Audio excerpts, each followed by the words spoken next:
زموږ د نننۍ خپرونې موضوع توبې لمونځ او د الله رب العزت نه بخښنه غوښتل. رسول الله صلی الله علیه وسلم فرمایی: ما من رجل یذنب ذنبا ثم یقوم فیتطهر ثم یصلی ثم یستغفر الله الا غفر الله له. رسول الله صلی الله علیه وسلم فرمایی: نشته هیڅ یو مسلمان یو شخص چې کومه ګناه وکړي او بیا راولاړ شي طهارت او اودس وکړي او وروسته د خپل اوداسه نه لمونځ وکړي او د الله رب العزت څخه د خپل د ګناه بخښنه وغواړي، مګر دا چې الله به هغه ته بخښنه کوي. وروسته له دې رسول الله صلی الله علیه وسلم دا آیت ولستو: والذین اذا فعلوا فاحشة او ظلموا انفسهم ذکروا الله فاستغفروا لذنوبهم. رسول الله صلی الله علیه وسلم دا آیت ولستو چې د هغه ژباړه داسې ده: متقیان هغه کسان دي چې کله بد کار وکړي، یعنی ګناه وکړي د بل چا په حق کې او یا په خپلو ځانونو باندې تیری وکړي، نو الله یاد کړي او بیا د خپلو ګناهونو بخښنه وغواړي، الله رب العزت به هغه ته بخښنه کوي. مقدونکو مسلمانانو ورونو او خویندو، موږ خو تل لپاره په ګناه اخته یو. صغیره ګناه خو زموږ بلکل عادت دی، حتی د ورځې کیدای شي چې په څو کبیره ګناهونو باندې هم اخته شو. نو د دې د پاکوالي لپاره راشئ اودس وکړئ، 2 رکاته مونځ وکړئ او د دې نه وروسته د تضرع او د عاجزي لاسونه الله ته پورته کړئ، د خپل د ګناهونو مغفرت د الله نه وغواړئ. رسول الله وایي چې الله به داسې انسان ته بخښنه کوي. همدارنګه په بل ځای کې رسول الله صلی الله علیه وسلم فرمایی: ما من عبد یذنب ذنبا فیحسن الوضوء ثم یقوم فیصلی ثم یستغفر الله الا غفر الله له. کله چې یو بنده کومه ګناه وکړي او د دې نه وروسته په ښه شان باندې اودس وکړي او بیا خپل رب ته ودرېږي، مونځ وکړي، بیا له الله نه بخښنه وغواړي، نو الله به هغه ته بخښنه وکړي. دا احادیث د توبې لمانځه باندې دلالت کوي. قسم د لمانځه رکعتونو شمیر په دې کې نه دی تعیین شوی، خو په نور روایتونو کې شمیر 2 او 4 رکعته ښودل شوي دي. څوک چې د توبې مونځ کوي یا دې 2 رکعته وکړي او یا 4 رکعته، خو خپل رب ته دې د تضرع او د عاجزي لاسونه پورته کړي او د خپلې ګناه بخښنه دې د الله نه وغواړي او په خپل ګناه باندې دې پښیمانتیا وکړي. د توبې ویستلو په مهال به بنده په ژبه استغفار او بخښنه غواړي او په زړه کې به د خپل پروردګار په وړاندې د داسې عاجزي او زاري اظهار کوي لکه چې کوم غلام له خپل بادار څخه تښتېدلی وي او هغه غلام بیا راګیر شي او د هغه په وړاندې ودرول شي. همداراز د بخښنې غوښتنې په مهال دې په ژبه باندې د ظلم او زیاتي اعتراف کوي چې الله ما ظلم او زیاتی کړی دی. داسې به وایي چې ای زما پروردګاره، ما له خپل ځان سره ظلم او زیاتی کړی، ما بد کړي دي، نو زما ګناه وبخښه. په دې ځای کې باید چې د استغفار مختلفې کلمې په خپل ژبه باندې راوړي او ویې وایي: استغفر الله، اللهم اغفر لی، یا استغفر الله و اتوب الی. هیله ده چې الله یې ګناهونه ورته معاف کړي. توبه یې ویستله، د خپل عمل باندې پښیمانه هم شه، خو له توبې څخه به وروسته کوم عملونه کوي. له توبې څخه وروسته باید توبه ویستونکی د نیکو عملونو اهتمام وکړي، تل لپاره یې مخه نیکو عملونو ته وي تر څو یې بدي او ګناهونه په نیکیو باندې بدل شي. الله رب العزت فرمایي: ان الحسنات یذهبن السیئات، بېشکه چې نیکي بدي له منځه وړي. همدارنګه رسول الله صلی الله علیه وسلم فرمایي: هر ځای کې چې له الله څخه وویرېږه او د بدي پسې نیکي کوه چې محو کوي یې، یعنې همدارنګه د ستا نیکي به ستا بدي محوه کړي. نو هغه انسان چې توبه ویستلې، د توبې نه وروسته باید نیکو عملونو ته مخه کړي تر څو دا نیک عملونه د هغه بد عملونه ټول محوه کړي.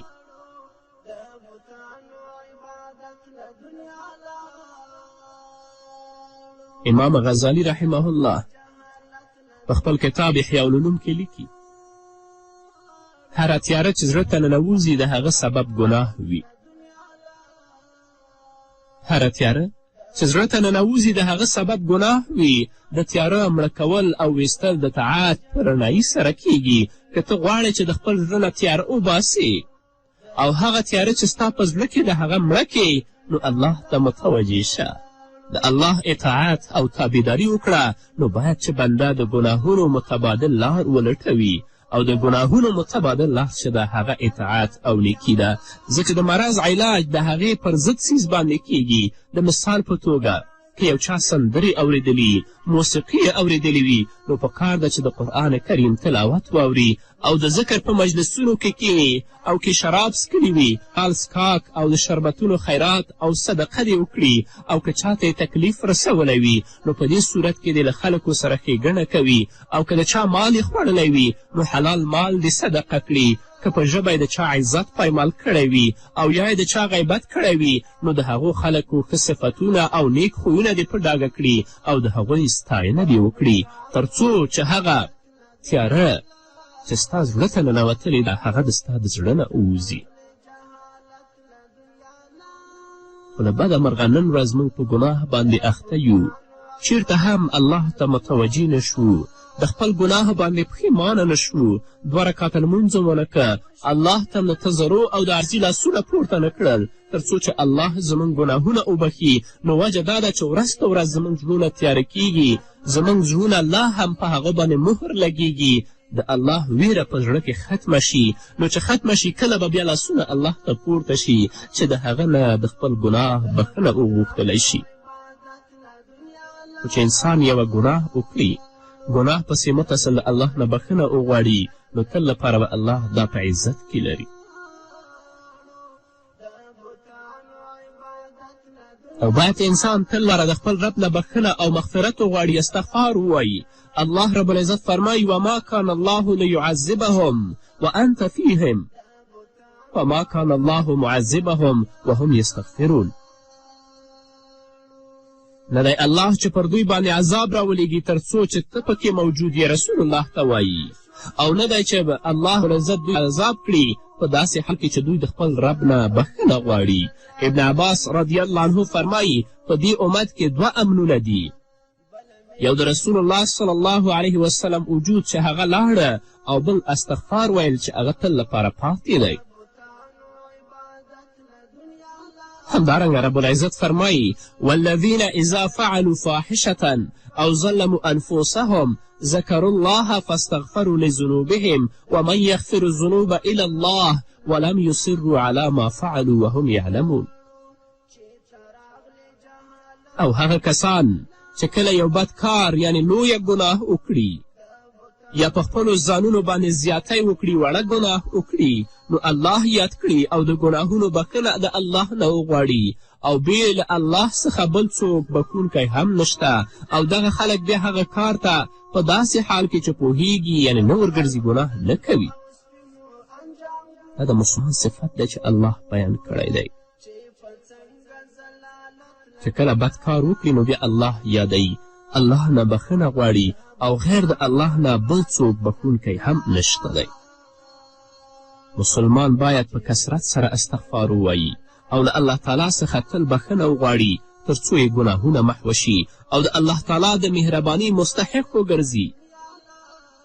رسول الله صلی الله علیه وسلم فرمایي څوک چې زیات استغفار وایي الله تعالی به ورته له هر خفګان او پریشانی څخه راحت او له هرې تنګي څخه الله د خلاصون لار پیدا کړي او له داسې ځایه به هغه ته روزي ورکړي چې د ده په ګمان کې به نه وي. عایشه رضی الله عنها فرمایي توبه لمن وجد فی صحیفته استغفارا کثیرا، ښه ژوند او نیکه بدله د هغه چاته چې په خپلې عملنامه کې ډیر استغفار ومومي. خو نن ورځ د دې پر ځای چې موږ په خپله ژبه باندې استغفار ووایو، الله یاد کړو، د الله نه بخښنه وغواړو، تل لپاره زموږ په ژبه باندې غیبت، زموږ په ژبه باندې دروغ، زموږ په ژبه باندې ناروا ویل، زموږ په ژبه باندې شکنځل کول او زموږ په ژبه باندې هغه کلمات چې واقعا یو مسلمان خور او مسلمان ورور سره نه ښایي هغه روان او هغه جاري دي، او دا ټول به ستا په عملنامه کې لیکل کیږي. د آخرت په ورځ به الله د هغې هرې ذرې ذرې ستا نه پوښتنه کوي. حسن بصري رحمه الله فرمایي تاسې په کورونو کې په دسترخوانونو باندې په لارو بازارونو او په مجالسو کې او هر چیرې چې یاست ډېر استغفار وایئ ځکه تاسې نه پوهیږئ چې څه وخت د الله تعالی بخښنه او مغفرت را نازلیږي نو په هر وخت کې د الله نه بخښنه غواړئ ځکه تاسو ته وخت معلوم نه دی چې د الله مغفرت او بخښنه کله را نازلیږي. لقمان حکیم خپل زوی ته دا نصیحت کوي ورته وایي چې زما زویه خپله ژبه دې په دې باندې عادت کړه چې اللهم اغفر لی ای الله بخښنه راته وکړې ځکه چې الله تعالی ته داسې ساعتونه او وختونه دي چې په هغې کې غوښتونکي نه رد کیږي یعنی هغه دعاګانې چې یو غوښتونکی د الله نه غواړي هغه نه رد کوي نو تل لپاره په ژبه باندې اللهم اغفر لی جاري ساته. د محمد رسول الله صلی الله علیه وسلم په لارښوونو کې د استغفار ځینې خاص کلمې او د هغې فضایل هم راغلي دي نو باید چې د هغه وظیفې کولو ته او د هغې ویلو ته موږ او تاسو پاملرنه وکړو تر څو د ګناهو له چټلیو څخه الله موږ او تاسو پاک کړي او له خطرونو څخه الله موږ ته نجات راکړي. زه به ځینې هغه مهمې کلمې تاسو ته ذکر کړم. رسول الله صلی الله علیه وسلم فرمایي څوک چې ووایي استغفر الله الذي لا اله الا هو الحي القیوم واتوب الیه یعنی زه بخښنه غواړم له هغه الله څخه چې بې له هغه بل څوک د عبادت مستحق نشته ژوندی او انتظام کوونکی دی او هغه ته توبه وباسم. رسول الله وایي څوک چې دا کلمات وایي نو الله ګناهونه بخي که څه هم له جنگ او جهاد څخه تښتېدلی وي او فرار یې کړی وي. ډېره لنډه کلمه ده. استغفر الله الذي لا اله الا هو الحي القیوم واتوب الیه الله به دې په دې باندې غټ غټ ګناهونه درته وبخي. دویم حضرت عبدالله ابن عمر رضی الله عنهما فرمایي هغه فرمایي چې موږ په یو مجلس کې له محمد رسول الله صلی الله علیه وسلم څخه سل ځله دغه کلمه شمیرله چې واورېدله. رسول الله به ویلې اغفر لي وتوب علی انک انت تواب الرحیم ای زما ربه ما ته بخښنه وکړې او توبه را باندې وباسې او توبه مې قبوله کړې بېشکه چې ته ډېر توبه قبلوونکی او ډېر مهربان ذات یې. رسول الله به دا کلمه تل لپاره ویلې چې رب اغفر لي توب علی انک انت تواب الرحیم. عبدالله ابن عمر وایي چې سل ځله دا کلمه موږ د رسول الله نه وشمېرله چې په یو مجلس کې به یې دا ویلې. الله دې موږ ته توفیق راکړي چې د خپل رب نه بخښنه وغواړو په خپلو ګناهونو باندې پښیمانه شو او هغه لنډ استغفار چې په هغه باندې الله زموږ ګناهونه معاف کوي په هغه باندې خپله ژبه خلاصه کړو. قدرمنو اورېدونکو د خپرونې په دې وخت کې راځو لنډې دمې ته. دمې نه وروسته زموږ خپرونه دوام لري په دې هیله چې تاسو هم زموږ بلتیا وکړئ.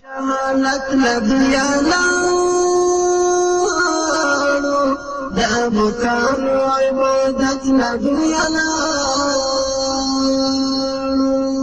حالت له دنیا لاړو د بوتانو عبادت له دنیا لاړو چې ته راغلې جهالت له دنیا لاړو د بوتانو عبادت له دنیا لاړو. قدرمنو اورېدونکو بیا هم تاسو ته ښه راغلاست وایم. همدارنګه حضرت عبدالله ابن عمر رضی الله عنهما فرمایي چې حضرت ابابکر صدیق محمد رسول الله صلی الله علیه وسلم ته ویل چې داسې یوه کلمه راته وښایه چې په لمانځه کې ووایم. رسول الله علیه وسلم ابابکر صدیق ته وفرمیل چې داسې وایه اللهم انی ظلمت نفسي ظلما کثیرا ولا یغفر الذنوب الا انت فاغفر لي مغفرة من عندك وارحمني انك انت الغفور الرحیم. ای الله ما له خپل ځان سره زیاتی او ظلم کړی او یوازې ته بخښونکی د ګناهونو یې نو ما ته له خپل جانبه بخښنه وکړه او پر ما باندې مهرباني وکړه بېشکه چې همدا ته ډېر بخښونکی او ډېر مهربان ذات یې. نو که زموږ یو مسلمان ورور او مسلمانه خور په مانځه کې چې کله آخره قاعده کې کینی د اللهم ربنا وروسته دا دعاګانې اولولي هیله ده چې الله به ورته بخښنه وکړي ځکه دا هغه دعاګانې دي چې محمد رسول الله صلی الله علیه وسلم ابابکر صدیق ته ښودلې دي چې دا دعاګانې په خپل مانځه کې کوه. اللهم انی ظلمت نفسي ظلما کثیرا ولا یغفر الذنوب الا انت فاغفر لي مغفرة من عندك وارحمني انک انت الغفور الرحیم. همدارنګه امام ابن رجب حنبلي رحمه الله په خپل کتاب جامع العلوم والحکم کې لیکي بهترین استغفار دا دی چې بنده لومړی د خپل رب ثنا ووایي، بیا په خپلې ګناه باندې اعتراف وکړي، اقرار وکړي چې الله ما دا ګناه کړې، او بیا له الله څخه بخښنه وغواړي، لکه څرنګه سید الاستغفار په کلمه کې هم دا راغلی دي.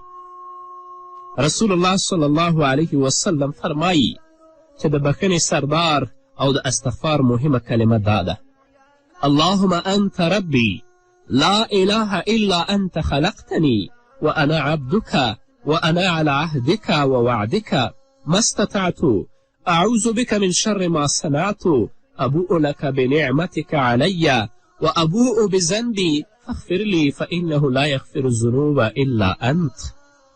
ای الله، ته زما رب یې، د عبادت مستحق نشته مرحمت ته، زه دې پیدا کړی یم او زه دې بنده یم او زه تر خپل وسې پورې ستا پر وعدې ولاړ یم. پناه غواړم له تا څخه له شر د هغه څه چې ما کړي دي. اقرار کوم ستا پر نعمت باندې چې پر ما دې کړي دي، او په خپلې ګناه باندې اعتراف او اقرار کوم بېشکه چې نه بخي ګناهونه بې له تا نه بل څوک.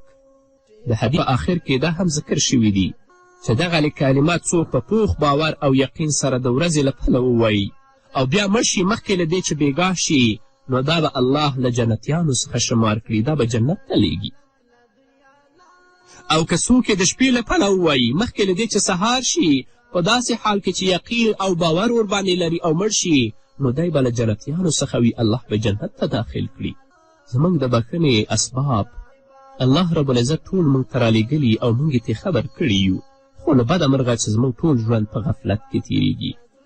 که ماسخوتن ویده کېږو نو دومره خوراک وکړو چې بیا د مانځه او د طاعت وس زموږ کې نه وي، او سهار هم د غفلت په خوب باندې پراته یو.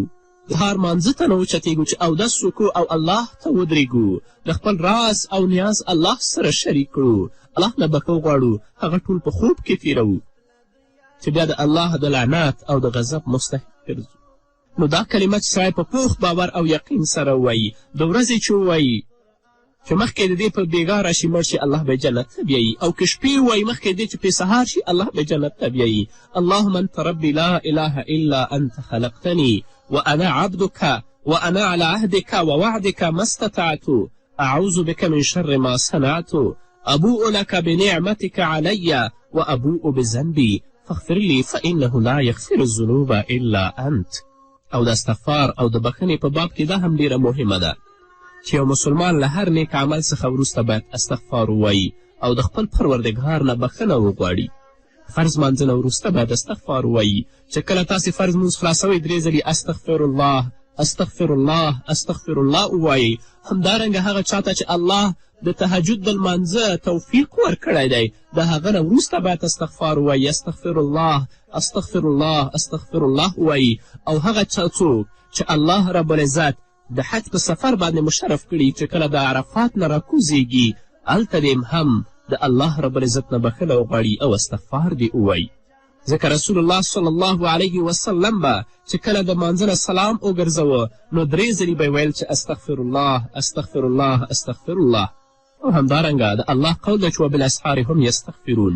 دې په تفسیر کې حسن بصري نه نقل شوي دي چې هغه به ویل مد الصلاة الی السحر ثم جلسوا یستغفرون ربهم. د خلکو به تر سهار وختي یعنې تر پیشنوي په منځونه وکړل، بیا به کېناستل له خپل پروردګار څخه به بخښنه غوښتله، نو ځکه الله د هغو په صفت کې وایي چې وبالاسحار هم یستغفرون. او هغه څوک چې د عرفات نه راکوزیږي هغه دې هم استغفار وایي، لکه چې الله وایي ثم افیضوا من حیث افاض الناس واستغفر الله ان الله غفور رحیم. بیا تاسې ای قریشو له هغې لارې راښکته شئ لکه څرنګه چې نور عرب راښکته کیږي، او له الله تعالی څخه بخښنه وغواړئ، بېشکه چې الله ډیر بخښونکی او زیات مهربانه ذات دی. الله رب العزت دې موږ ته توفیق راکړي د نیکو عملونو، او کوم ګناهونه هم چې کړي الله دې توفیق راکړي چې د هغې بخښنه د الله نه وغواړو چې الله په موږ باندې رحم وکړي. همدارنګه د رسول الله صلی الله علیه وسلم دا هم نقل دی چې کله تاسو اودس کوئ د اوداسه نه وروسته دا ووایئ چې اللهم اجعلني توابین واجعلني من المتطهرین. ای الله ما له توبه ویستونکو څخه او همدارنګه ما له پاکانو خلکو څخه وګرځئ. او امام ابن قیم رحمه الله په خپل کتاب طریق الهجرتین و باب السعادتین کې لیکي چې د اوداسه څخه وروسته دغه کلمه ویل مستحب دي او دا د اوداسه څخه وروسته توبه ویستل دي. او امام غزالی په احیاء العلوم کې لیکي باید چې استغفار ویل د زړه په توجه سره وي، ځکه چې یوازې په هغې سره د خولې خوځول ګټه نه لري چې صرف خوله خوځوي اما په زړه کې د استغفار او بخښنه نه وي. نه، بلکې استغفار ویل باید د زړه په توجه سره وي، ځکه صرف د خولې په خوځولو باندې څه ګټه استغفار نه لري، بلکې د خولې ویلو سره سره زړه توجه، عاجزي، رغبت، صدق، اراده او اخلاص د نیت هم ضروري دي تر څو په دې د دفع کولو او لرې کولو صلاحیت ولري تر ستا ګناهونه الله معاف کړي او الله تا ته بخښنه وکړي. نو قدرمنو اورېدونکو، الله ته متوجه شئ، د الله رب العزت نه د خپلو ګناهونو بخښنه وغواړئ، په هر وخت کې استغفار وایئ، د الله نه بخښنه غواړئ، ځکه هغه وخت معلوم نه دی چې الله زموږ بخښنه په کوم وخت کې کوي. نو هیله ده چې الله رب العزت که موږ او تاسې په عاجزي او تواضع سره بخښنه غواړو چې الله موږ ته بخښنه وکړي. د الله نه ځان لپاره، تاسو لپاره او ټولو مسلمانانو لپاره د نیکو اعمالو توفیق او د استغفار ویلو توفیق غواړم. قدرمنو اورېدونکو، دا وه زموږ نننۍ خپرونه چې ستاسو درانه حضور ته وړاندې کړه. تر بلې خپرونې پورې چې زه بیا هم ستاسو درانه حضور ته راځم، تاسو ټول په پاک رب سپارم. پاتې ژوند او پاتې ورځم نیکمرغه. الله مو مل شي.